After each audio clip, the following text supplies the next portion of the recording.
দর্শক, আন্তর্জাতিক অপরাধ ট্রাইব্যুনালে রয়েছেন সহকর্মী সাবরিনা মজুমদার।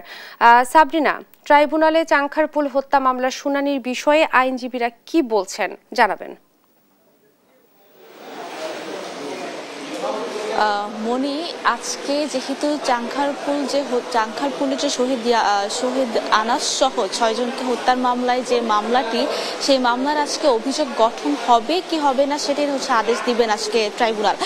ইতোমধ্যে আসলে শুনানি শুরু হয়নি, তবে আমরা প্রসিকিউশন থেকে যেটি জানতে পেরেছি যে এই যে শুনানি যে হয়েছে সেখানে রাষ্ট্রপক্ষের আইনজীবীরাও সেখানে এই কয়েকদিন ধরে 2 দিন ধরে শুনানি এই মামলায় চলেছে। সেখানে রাষ্ট্রপক্ষের আইনজীবী অর্থাৎ প্রসিকিউশন কিন্তু যথেষ্ট প্রুফ আসলে দিয়েছেন। সেখানে কিন্তু বিভিন্ন ধরনের যে তাদের কাছে এভিডেন্স আছে এবং সেগুলো তদন্ত সংস্থা থেকে তারা ট্রাইব্যুনালে দিয়েছেন এবং তদন্ত সংস্থার ভিত্তিতে তারা বলছেন যে আসলে এই যে অভিযোগ, সেই অভিযোগ কিন্তু আসলে কোনোভাবেই এটি কিন্তু কোনো এই অভিযোগ আসলে গঠন হবে তারা বলছেন। এবং সেই সাথে আসামি পক্ষের আইনজীবীরা যারা আছেন তারাও পরবর্তীতে শুনানিতে উপস্থিত হয়েছে এবং তারা উপস্থাপন করেছেন তাদের যুক্তিতর্ক যে এখানে আসলে তাদের যে আসামি রয়েছেন তাদেরকে আসলে নির্দেশনা এসেছিল এবং সেই কারণেই তারা এইভাবে হত্যা করার জন্য বা গুলি করার জন্য এবং তারা নিজেদের জানমালের স্বার্থে তারা গুলি করেছিল।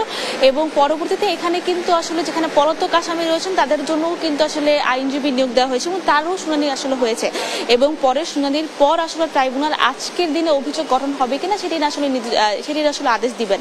তো এখন পর্যন্ত আসলে শুনানি শুরু হয়নি। আমরা দেখেছি যে প্রসিকিউশনও চলে এসেছেন এবং সেই সাথে আসামি পক্ষের যে আইনজীবীরা আছেন তারাও চলে এসেছেন এবং একটু পরে ট্রাইব্যুনালে যখন শুনানি শুরু হবে সেখানে আদেশ পড়বেন। প্রথমে তো ট্রাইব্যুনালে আদেশ পড়া শুরু হবে এবং পরবর্তীতে আসলে এটি আসলে অভিযোগটিকে আমলে নেবেন কিনা বা অভিযোগ গঠন হবে কিনা সেটির আসলে আদেশ দিবেন।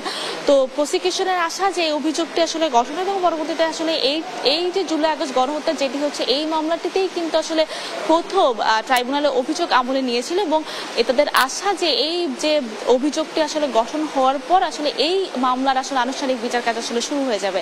তো এখন পর্যন্ত এই ছিল সর্বশেষ খবর চাংখারপুলের শহীদ আনাস সহ 6 জনের হত্যা মামলার যে সর্বশেষ।